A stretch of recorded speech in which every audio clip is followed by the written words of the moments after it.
Sa ika-5 pagdinig ng Senado sa Pogo scandal ni dating Bamban Mayor Alice Guo, sinabi ni Senador Bato de la Rosa na may opisyal sa Malacanang na pilit iniuugnay sina dating Pangulong Rodrigo Duterte, Senator Bongo at ilang kaalyado sa ilegal na operasyon ng Pogos.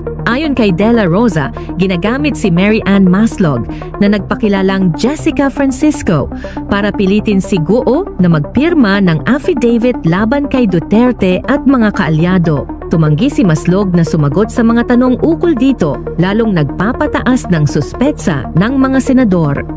Samantala, inamin ni PNP Intelligence Group Chief General Romeo Macapaz na humiling siya ng tulong kay Maslog para hikayatin si Guo na sumuko.